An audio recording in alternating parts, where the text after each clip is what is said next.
Hey guys, this is Coach Sharf. Welcome back to my YouTube videos. So not much to say other than we're jumping headlong into the next packet. Again, I've posted this on Canvas.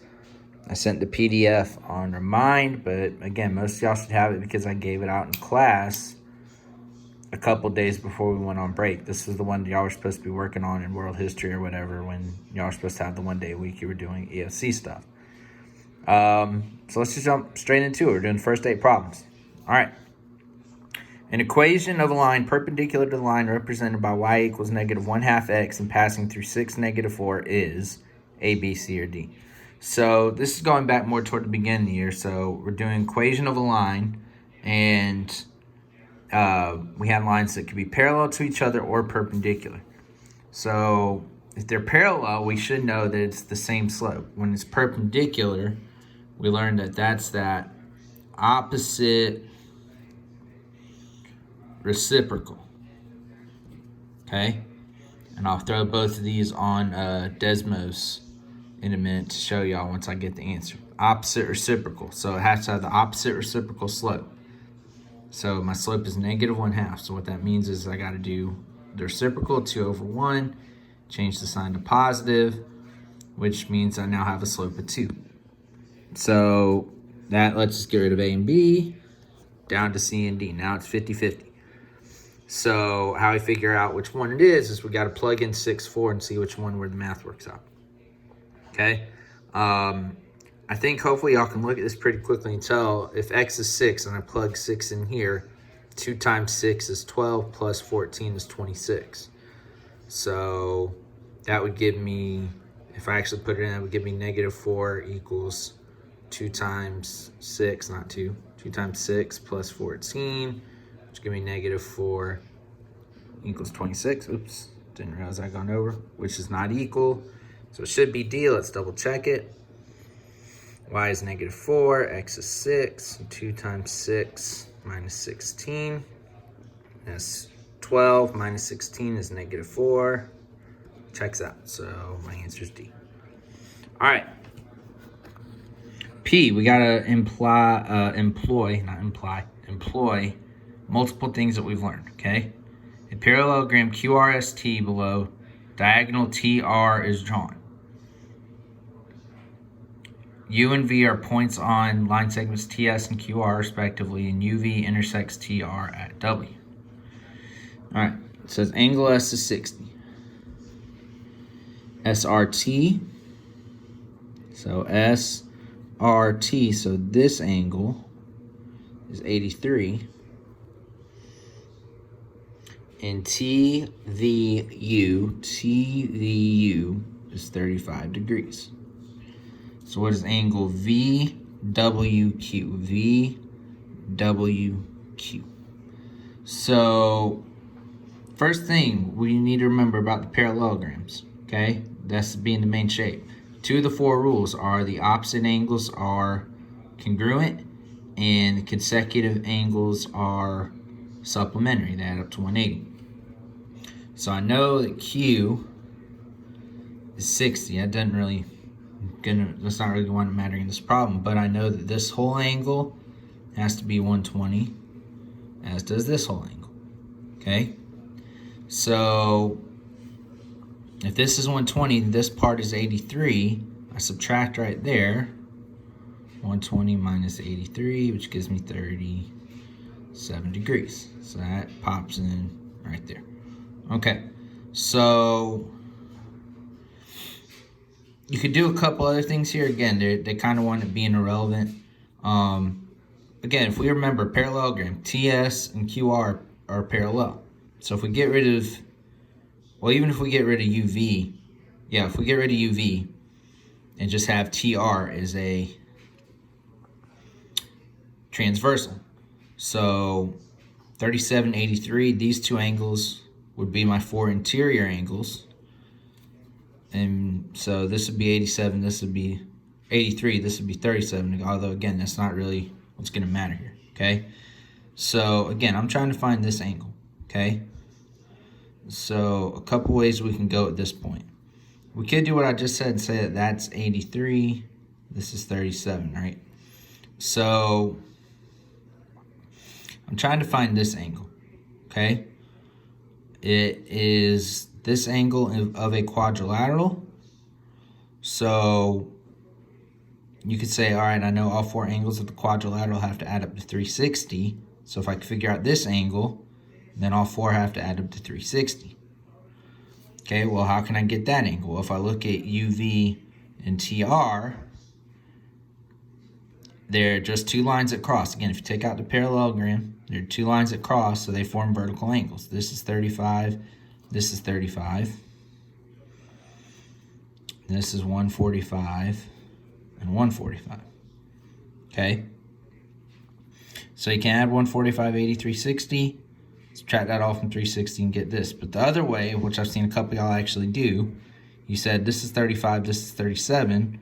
Well, now, not this angle, but this one, that, and that are a triangle have to add up to 180. So, I mean, you're still kind of going about the same way. You're just using a different shape. So you add up 35 and 37, and you would get that. So 35 plus 37 is 72, so this should be 108. And now this angle, the 108 we just got in this, are a linear pair. Again, QR is a straight line. So whatever this is should add that to be 180. And then all four of these should add up to 360. So we're actually going to kind of go about the other way. We're going to just check to make sure both are right. We're going to start with the easy one. 180 minus 108. This being a straight line minus the 108 gives me 72. First thing I should look, is that one of my answers? It is, C. If you'd done it with the quadrilateral, you'd have had 60 plus 83 plus 145, which all adds up to 288. And then 360 minus 288, which is also 72 degrees. So 72C is your answer. All right, 3, volume. We just got done doing it. Fish tank in the shape of a rectangular prism has dimensions 14 inches, 16 inches, and 10 inches. The tank contains 1,680 cubic inches of water. What percentage of the fish tank is empty? So again, if you look on your formula sheet, rectangular prism is not on there. You have cylinder, pyramid, cone, and sphere. But all it is length. Remember, I can't do it. Make my cursive L because we don't want to look like a 1, times width times height. So I got 14 times 16 times 10. Let's see here. 14 times 16 would be 64. 224, stick a 0 on it, 2240. Double check on my calculator just to be sure.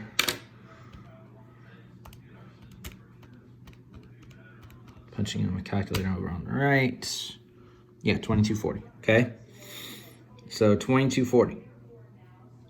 All right, it contains 1,680 cubic inches. So again, the way I think about this is, let's see the percentage that is filled and then subtract it from 100 to see what percentage is empty. So I'm going to do, I can't draw. I'm trying to hold the phone. Hold on. There we go. I'm going to do 1680 divided by 2240. Punch that in my calculator. All right, that gives me 0.75, 3/4. But again, that's the percentage of the tank that is filled with water. So it's 1680 out of 2240.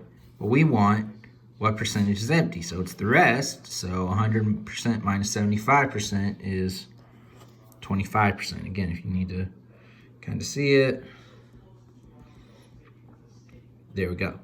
So again, we want what's empty. That's where you got to read the question. It's not what is filled, it's what is empty. So you don't want the 75. You want to subtract it from 100, which is 25. All right, number 4. Which transformation would result in the perimeter of a triangle being different from the perimeter of its image? So we're doing transformations. Perimeter is around the outside of the shape, in this case the triangle. So this is where we got to remember when we do a rotation, a reflection, or a dilation, okay, This would be a reflection over the line y equals x. This would be a reflection over the line over the x-axis. This would be a translation. And this is a dilation with a scale factor of 4. Again, let's think about it. So we're just flipping it, we're not changing the shape. Flipping it, we're not changing the shape. Moving it, we're not changing the shape. Dilation, we're making it bigger. So it's got to be C. Okay? Number 5. As shown in the diagram below, a regular pyramid has a square base whose side measures 6 inches. The altitude of the pyramid measures 12 inches. Its volume in cubic inches is what? Well, this is one we didn't quite talk about. Okay, y'all might have talked about altitudes of triangles before. So for a regular triangle, if it's not a right triangle, the altitude is the height that goes down the middle. That's how you get, that's the height in 1/2 base times height for the area of a triangle. Area of a triangle right there. So in a pyramid, the altitude is actually not down one of the sides. We actually would call that the slant height. Okay, I didn't really cover that a lot. So it's not down one of the sides, but it's from the tip straight down to the middle of the base. So the altitude is actually the height of our triangle. That's all it is. Okay, it's the height of our pyramid, rather. I'm sorry. So our height is 12. That's 6. It's a square base. Again, y'all had a few on the volume worksheet like that. So that's 6. So, you know, all I need is the formula for a pyramid. 1/3 base times height. And again, I told y'all instead of doing base times height, let's do length times width times height. Because length times width, that would still give me the area of my base times my height. So I've got 1/3, 6 times 6 times 12. I'm going to do a little quick math in my head. 1/3, let's do 1/3 of 12, get the number a little smaller. 1/3 of 12 is 4, so I've got 6 times 6 times 4. 6 times 6 is 36, times 4 is 144. Inches cubed, which is B.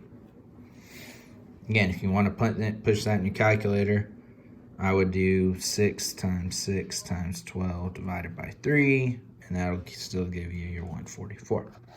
All right. Go to the next page, number 6. All right, this one's also dealing with transformations, like the problem a couple problems ago. Triangle ABC and triangle DEF are graphed on the set of axes below. What sequence of transformations maps a triangle ABC onto triangle DEF? So we're doing a sequence of transformations, okay? Or a series of transformations, composition of transformations. Called all 3 of those at one point, I think. So we're doing 2 different transformations from this original triangle to this one. And again, we got to remember the order. ABC matches DEF. So A is going to, after we move A, it's going to wind up where D is. B is going to wind up where E is. And C is going to wind up where F is.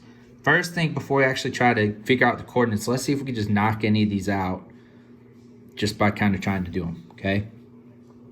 A, reflection over the x-axis followed by reflection over the y-axis. Well, if I reflect it over the x-axis, it's going to come up here.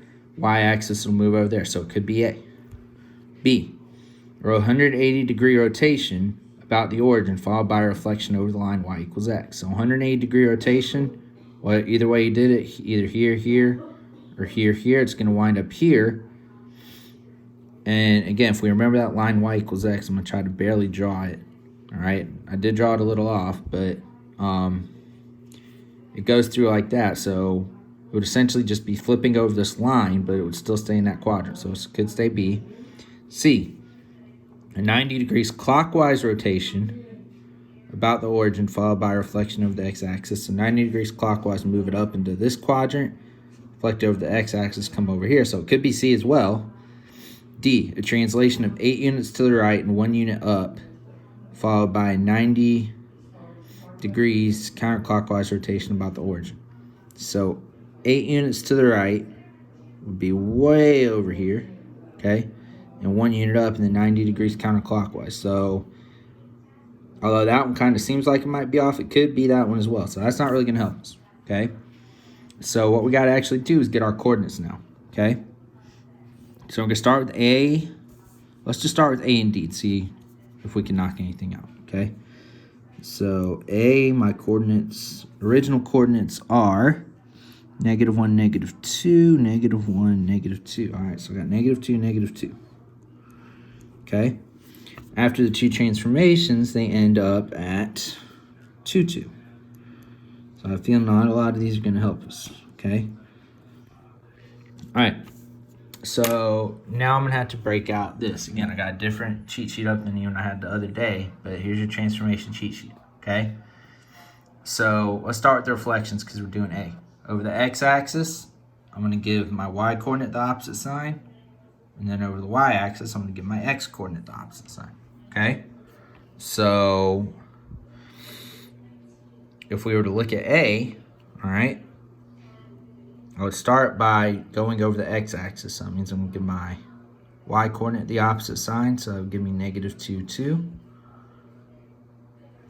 And then if I do it over the y-axis, I'll give my x-coordinate the opposite sign. So -2 would become +2. So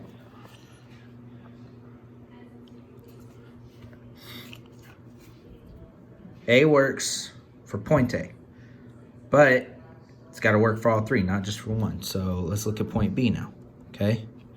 Point B is at,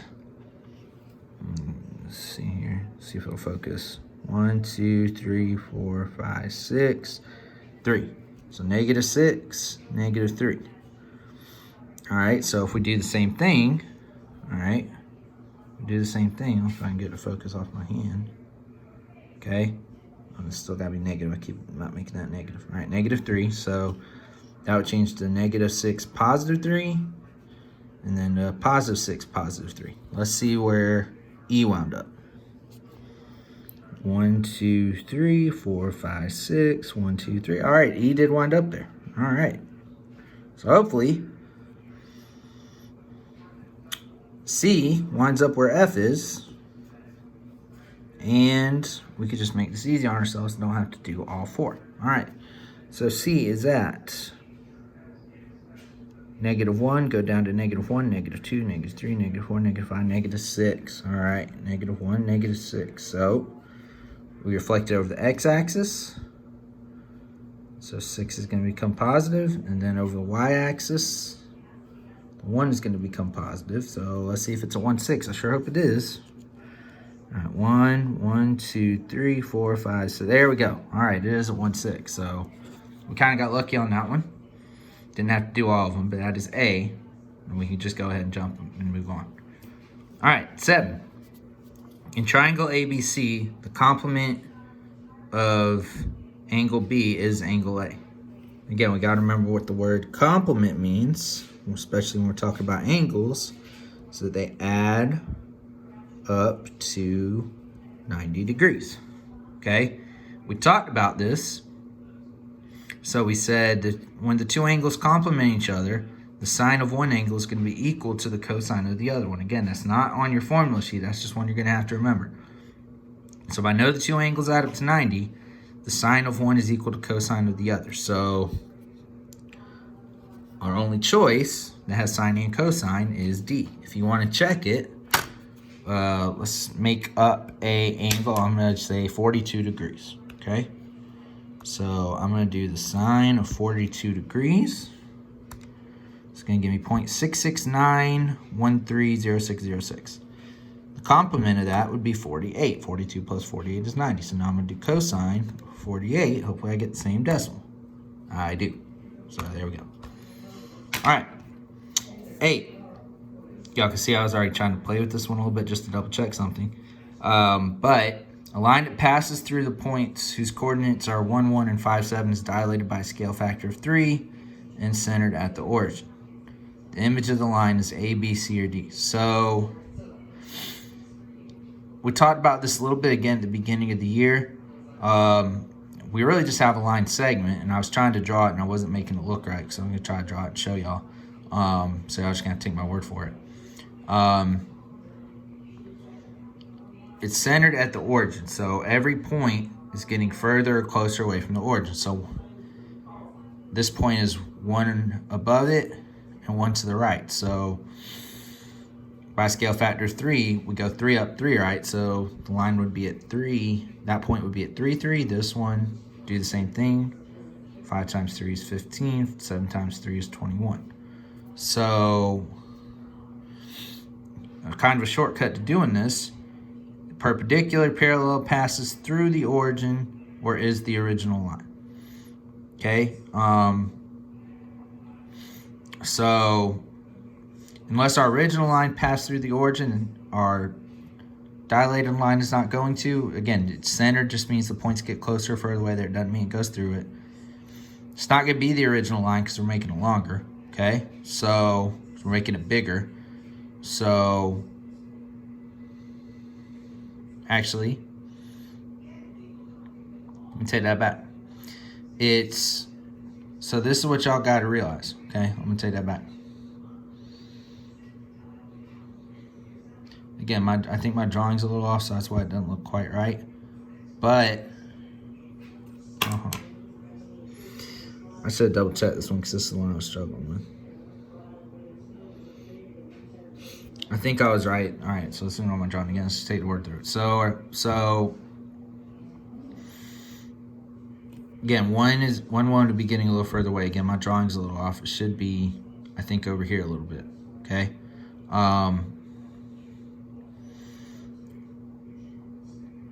But what we're going to wind up doing, so let me do this. It's not C or D, okay? So if our slopes are the same, then that means that they're parallel. So let's do slopes. So I'm going to do y2 minus y1, so 7 minus 1 over 5 minus 1, 6 over 4, simplifies to 3 halves. So slope of the first one is 3 halves. Let's do the second one. 15 minus 3, or excuse me, 21 minus 3, rise first. 21 minus 3 over 15 minus 3. It's going to be 18 over 12, which again, if I simplify, is 3 halves. So my answer is B. All right, so there's the first 8. Y'all be looking for the next 8 tomorrow. See y'all then.